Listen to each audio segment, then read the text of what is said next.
नमस्कार, मैं प्रिया कुमारी। आप सबका स्वागत है हमारे चैनल फ्लैश न्यूज़ में। जैसा कि आज 26 जनवरी है, हर सेना, हर व्यक्ति के मन में देश के लिए भावनाएं होती हैं। ऐसे ही आजकल की हमारी युवा पीढ़ी भी है, जिनके मन में देश के लिए भावनाएं होती हैं। वो देश के लिए कुछ कर गुजरना चाहते हैं। ऐसे ही हमारे बीच एक गेस्ट मौजूद हैं जो कि आजकल की युवा पीढ़ी में आते हैं। तो हम उनसे जानने की कोशिश करेंगे कि उनके मन में हमारे देश के लिए, भारत के लिए क्या भावनाएं हैं, वो हमारे देश के लिए क्या करना चाहते हैं। तो हमारे बीच मौजूद हैं हमारी गेस्ट सरस्वती सिंह। नमस्कार जी सरस्वती जी, आप किस क्लास में हैं? 9th में, 9th साइंस। तो आपकी एज क्या होगी? एज मेरी 15। सरस्वती जी, ये बताइए कि जैसे कि आज 26 जनवरी है, गणतंत्र दिवस पर आपका क्या कहना है? गणतंत्र दिवस जैसे कि हम सब जानते हैं कि हाँ, गणतंत्र दिवस क्यों मनाते हैं। गणतंत्र दिवस हम जो हमारा संविधान लागू हुआ था, हम उसकी याद में मनाते हैं। जी। तो सरस्वती जी, आपके मन में देश के लिए क्या भावना है? मतलब आप, अगर आपको कुछ मौका मिले देश के लिए करने का, तो आप क्या करना चाहेंगे? देश के लिए हमारे मन में क्या यार, जो भी है सबके मन में एक अलग ही जुनून है कि हाँ, हम देश के लिए कुछ अलग करना चाहेंगे। जैसे कि हमारे यहाँ जवान शहीद होते हैं, तो हमें भी ये लगता है कि हम भी जाके वहाँ पे हो और उनसे जो क्या कहते हैं, जवान दूसरे जो है लगता है कि जैसे था, जो जब जवान शहीद होते हैं तो ये लगता है कि आप शहीद, हम भी वहाँ पे जाएं और जाके दुश्मनों से लड़े और अपने देश को एक आज़ादी दिलाएं। जी जी, ये बात आपने बहुत सही कहा कि हमारा भी मन होता है कि हम वहां पे जाके अपने मतलब सेना का साथ दें और हमें भी मतलब देश के लिए शहीद होने का मौका मिले। बिल्कुल सही कहा आपने। तो सरस्वती जी, जैसा कि आपने न्यूज सुना ही होगा कि पहली बार गणतंत्र दिवस पर भारत का लड़ाकू विमान, घातक लड़ाकू विमान फ्लाई पास होने वाला है। तो इस पे आपका क्या कहना है? हम क्या सब यही सोच रहे हैं कि हाँ, हमारा देश अब आगे बढ़ रहा है, नंबर 1 पे जा रहा है। खुशी है एकदम सी। जी। तो सरस्वती जी, कोरोना काल में जो बच्चे परेड कर रहे हैं, तो क्या उनके लिए ये कोरोना काल में परेड करना सेफ है, या फिर वो उन्हें करना चाहिए कि या नहीं करना चाहिए? सेफ की क्या बात है इसमें। अब उनके लिए इतना वो, अब उनके लिए अंदर इतना देश का प्रेम है, इतना जुनून है कि नहीं, हाँ, हमें भी कुछ अलग से करना चाहिए। तो इसलिए अब कोरोना तो कुछ नहीं, लेकिन हाँ, उनके अंदर जो जुनून है उसकी बात है कि हाँ, वो भी जा करके कोरोना काल में भी अपना परेड कर रहे हैं, ये वो कर रहे हैं, अपना वो देश प्रेम दिखा रहे हैं। तो इसमें उनके लिए कुछ गलत नहीं है। जी, बच्चों के अंदर एक अलग ही मतलब जुनून होता है कि हाँ, मुझे परेड करना है, मुझे इस चीज में शामिल होना है। हर एक बच्चे के अंदर 26 जनवरी को ये जुनून होता है। तो सरस्वती जी, आजकल के बच्चों के अंदर मतलब खून खौलता है कि हमें देश के लिए कुछ करना है, हमें सेना में भर्ती होना है।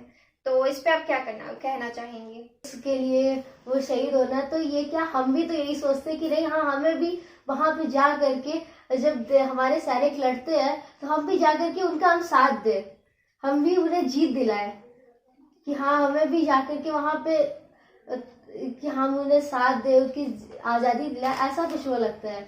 जी जी, आपने बिल्कुल सही कहा कि आजकल के नौजवान को, हर एक बच्चे को, छोटे से छोटे बच्चों को ये लगता है कि हम भी सेना में भर्ती हों और हमें भी दुश्मनों से लड़ने का मौका मिले और हमें भी देश के लिए शहीद होने का मौका मिले।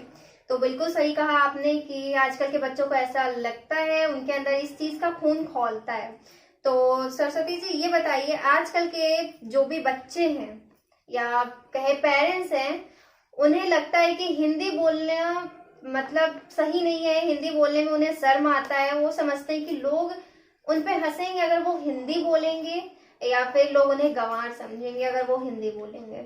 देखिए, हिंदी हमारी मातृभाषा है, हिंदी हमारी मातृभाषा है। अब इसे बोलने में हम शर्म क्यों करें? जी बिल्कुल। अब बोलना है, हिंदी हमारी, इसमें बोलने में अगर हम शर्म करेंगे तो फिर क्या है। हम आखिर अपने देश के हैं, इस देश के हैं, इस देश में हमारी मातृभाषा हिंदी है, और हिंदी हम बोलने में ही अगर शर्म करेंगे तो फिर क्या देश, जी देश के लिए वो। जी बिल्कुल सही कहा आपने कि हिंदी हमारी मातृभाषा है, तब भी हमारे बच्चे, हमारे पेरेंट्स हिंदी बोलने में शर्म करते हैं कि हमारे बच्चे हिंदी बोलेंगे तो हमारे बच्चों को सब गंवार समझेंगे। जब हमारी मातृभाषा हिंदी है तो हमें हिंदी बोलने में क्या शर्म। जैसे कि और देश वाले अपने मातृभाषा को, अपनी भाषा को आगे रखते हैं, लेकिन हमारे देश वाले हिंदी भाषा को पीछे रखते हैं, हिंदी भाषा बोलने में शर्म करते हैं, हिंदी भाषा पर हंसते हैं और इंग्लिश बोलने में उन्हें शान मिलता है। जैसे हमारी मातृभाषा हिंदी है तो हमें भी हिंदी बोलने में कोई शर्म नहीं आनी चाहिए और अपने बच्चों को हिंदी बोलना भी सिखाना चाहिए। तो सरस्वती जी, जैसे कि कह सकते हैं कि आजकल के जो बच्चे हैं वो उन्हें ज्यादा आजादी मिल गई है कि वो बाहर जाकर के गलत काम कर रहे हैं और ड्रिंक कर रहे हैं, और ये ज्यादातर नाबालिग कर रहे हैं, तो इस पे आप क्या कहेंगी? उन्हें ऐसा करना तो नहीं चाहिए क्योंकि नाबालिग है, अभी छोटे ही हैं, अभी ये सब गलत है उनके लिए, अभी गलत है।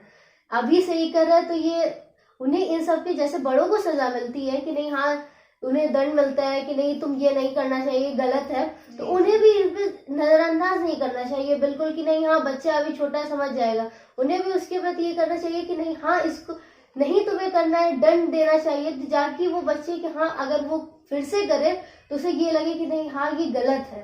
जी बिल्कुल सही कहा आपने कि हमारे देश में ये रूल है कि अगर बालिग कुछ गलती करता है तो उन्हें सजा मिलती है, नाबालिग गलती करता है तो उन्हें सजा नहीं मिलती है। तो ये होना चाहिए कि अगर नाबालिग गलती कर रहा है तो नाबालिग को भी सजा मिले, क्योंकि आजकल ज्यादा गलतियां नाबालिग ही कर रहे हैं। अगर एक भी नाबालिग को सजा मिलेगी तो उनके अंदर डर बनेगा और कोई भी नाबालिग कुछ गलत हरकत करने से पहले, कुछ गलत काम करने से पहले वो 10 बार सोचेगा।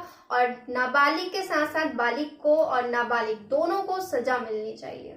तो हम सरस्वती जी से अपनी बातचीत आगे बढ़ाएंगे, लेकिन उससे पहले एक वीडियो देख लेते हैं। नमस्ते, मैं अनमोल सिंह, मैं तीसरी कक्षा में हूँ। मेरी उम्र 9 साल की है। मैं आपके सामने एक गाना पेश करना चाहता हूँ।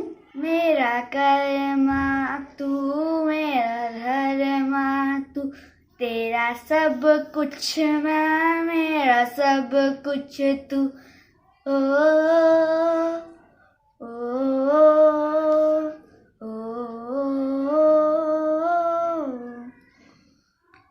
हर कर्म अपना करेंगे, है वतन तेरे लिए। मेरा कर्मा तू, मेरा धर्म तू, हिंदू मुस्लिम सिख ईसाई हम वतन अपना में है। हिंदू मुस्लिम सिख ईसाई हम वतन अपना। जी हाँ, जय हिंद, जय भारत। तो आप सबका एक बार फिर से स्वागत है। तो आप सबने सुना एक गाना, एक बच्चे ने बहुत प्यार से गाना गाया था हमारे देश के लिए। तो हम सरस्वती जी से अपनी बातों का सिलसिला आगे बढ़ाते हैं। तो सरस्वती जी ये बताइए कि सब बोल रहे थे कोरोना काल 2020 बहुत अच्छा नहीं है, लेकिन कोरोना काल में ही 2020 में ही हमारे अयोध्या में राम मंदिर बनने का फैसला आया। तो इस पे आपका क्या कहना है? देखिए ये तो सबसे ज्यादा जब ये हो रहा था कि नहीं हाँ यहाँ पे मस्जिद बनेगा कि राम मंदिर बनेगा, तब ये था कि नहीं हाँ क्या होगा, सस्पेंस था एक चीज की सबके अंदर था कि क्या होगा। लेकिन जब ये पता चला कि हाँ राम मंदिर बनेगा तब एक अलग सी तो खुशी आ गई कि नहीं हाँ अब राम मंदिर, जो सब लोग सालों सपना देख रहे हाँ राम मंदिर बनने का, जो सब देख रहे थे सपना, आज वो सच होने जाएगा कि हाँ अब राम मंदिर बनेगा वहाँ पे। जी आपने बहुत सही कहा कि अब सबका सपना पूरा हो रहा है कि राम मंदिर बन रहा है। और पहले राम जी टेंट में थे, अब वो अपने घर में वापस आ गए। बिल्कुल सही कहा आपने। तो सरस्वती जी, आजकल रोड एक्सीडेंट बहुत हो रहे हैं, आए दिन रोड एक्सीडेंट हो रहे हैं, लोग तेज रफ्तार में गाड़ी चला रहे हैं, लापरवाही कर रहे हैं। तो इस पे आप क्या कहेंगी? इस पे जैसे कि लोग अब मानते हैं नहीं कि हाँ कौन करे ये सब ताम झाम ये सब, लेकिन हाँ उन्हें एक अपना करना चाहिए, सेफ्टी एक रखनी चाहिए कि नहीं हाँ उससे कहीं दूसरे को तो नहीं दिक्कत होगी। आजकल लोग देखिए इतने स्पीड में बाइक चलाते हैं, कार चलाते हैं, अब उनको कौन मना करे, लेकिन उन्हें भी ये नहीं लगता है कि नहीं हाँ मेरी वजह से किसी दूसरे पर्सन को भी तो दिक्कत होगी, वो ये नहीं समझते। मुझे ये चाहिए कि हाँ इसे रोका जाए, कैसे भी करके उन्हें भी इस रूल्स को फॉलो करना चाहिए, सेफ्टी रूल्स फॉलो करने चाहिए कि नहीं हाँ उन्हें ये नहीं करना चाहिए। जी बिल्कुल सही, हम लोगों को सेफ्टी रूल फॉलो करना चाहिए। लोग ये सोचते हैं कि हम सेफ्टी रूल फॉलो करेंगे, हम सही से चलेंगे तो लोग हमें पागल समझेंगे। तो ऐसा नहीं है, अगर हम खुद को सुधारेंगे तो लोग हमें देख करके सुधरेंगे और लोग भी सेफ्टी रूल फॉलो करेंगे और हर एक रोड सेफ्टी को फॉलो करेंगे। आजकल लोग तेज रफ्तार में गाड़ी चलाते हैं, रॉन्ग साइड चलते हैं, बिना हेलमेट पहन कर चलते हैं।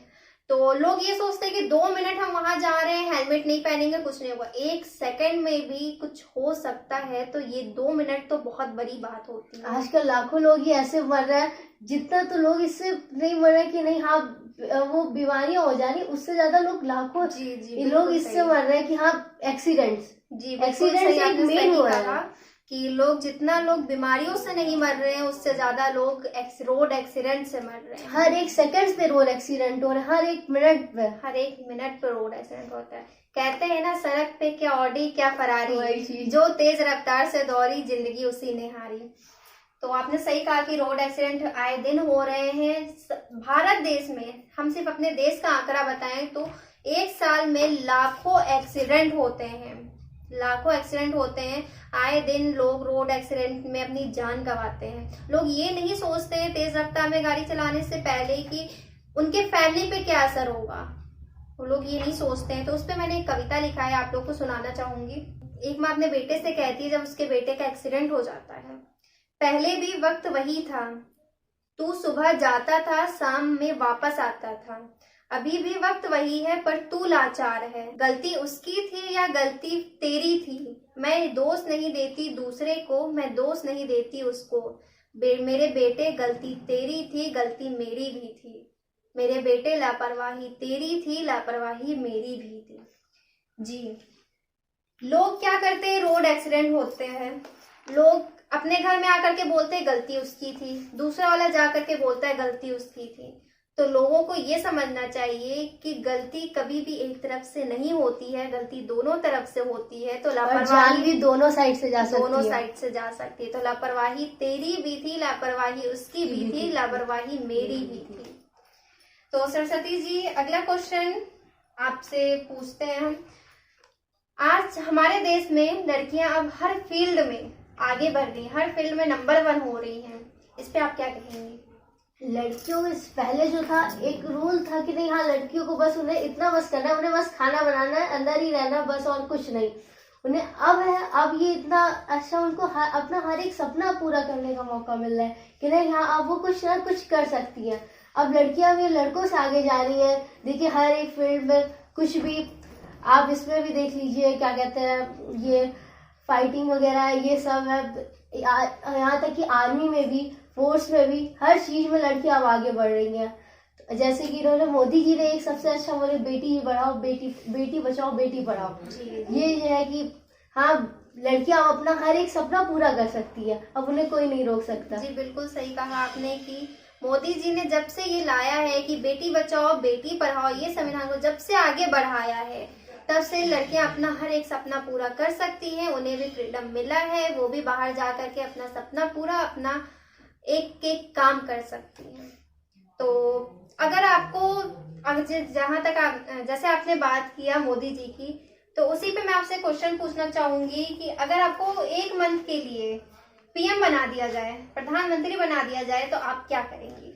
सबसे पहले तो मुझे ये करना है कि हम प्रदूषण रोके, क्योंकि यहाँ का सबसे वो है प्रदूषण। जी प्रदूषण से बहुत ज्यादा कितनी तो बीमारियां फैलती है। तो मुझे सबसे पहले तो प्रदूषण को रोकना है, कैसे भी करके हाँ प्रदूषण कंट्रोल। और फिर उसके बाद हमें क्या कहते हैं बेटियों के लिए सेफ्टी करनी है, बेटियों के लिए रोकना कि हाँ बेटियां हमारी खुले आराम से जा सके, कहीं भी निकल सके, उन्हें कोई वो ना किसी चीज का उन्हें डर ना हो। और ये रोड जैसे सेफ्टी रोड्स वगैरह में आए दिन एक्सीडेंट्स होते हैं, तो मुझे वो भी अगर मुझे करने का मौका मिला तो हाँ उस पर भी कुछ मुझे सुधार लाएंगे। और उससे ज्यादा तो मुझे आर्मी में जवानों के लिए कुछ हाँ कि उन्हें कुछ ऐसा ये मिले कि हाँ अगर कोई देश अगर उन पर कुछ अत्याचार कर रहा है तो वो तुरंत उधर एक्शन ले, उन्हें ये नहीं वेट नहीं करना पड़े कि हाँ ऑर्डर अगर मिलेंगे ऊपर से तब हम उस चीज को फॉलो करें। नहीं, उन्हें तुरंत एक्शन लेना है, तुरंत एक्शन लेके और फिर तुरंत जब वो करेंगे तब ये चीज नहीं होगी नहीं हाँ ऑर्डर का वेट कर रहे थे तो ये हो गया, तब तुरंत एक्शन लेंगे तो ये जी जी, बिल्कुल सही कहा आपने कि हमारे देश के सैनिकों को हमारे देश के सैनिक किसी के ऑर्डर का मोहताज ना बने। अगर उन पर वार हो तो वो भी अपना एक्शन दिखा सके लोगों को। बिल्कुल सही कहा आपने। तो सरस्वती जी, आपसे बातों का सिलसिला यहीं समाप्त होता है। तो आप बताइए, आपको यहाँ करके कैसा लगा? मुझे तो पहले एक्साइटमेंट थी, मजा कि हाँ कितना अच्छा है। मुझे खुशी भी है कि यहाँ पे आके मैंने देश के लिए इंटरव्यू आपने लिया। मुझे ये चाहिए कि हाँ दोबारा फिर मुझे बुलाए और फिर मेरा इंटरव्यू जी ले। जी, बिल्कुल आपको मौका जरूर मिलेगा। अगर हम फिर से कुछ इंटरव्यू करेंगे तो आपको जरूर मौका मिलेगा। नमस्कार। तो सरस्वती जी के साथ बातों का सिलसिला यहीं समाप्त होता है। तो हम फिर मिलेंगे अपने नए वीडियो के साथ, नए गेस्ट के साथ। अगर आपको ये वीडियो अच्छा लगा हो तो हमारे वीडियो को लाइक जरूर करिएगा और ज्यादा से ज्यादा शेयर करिएगा। तो हम फिर मिलेंगे अपने नए वीडियो में, तब तक के लिए नमस्कार।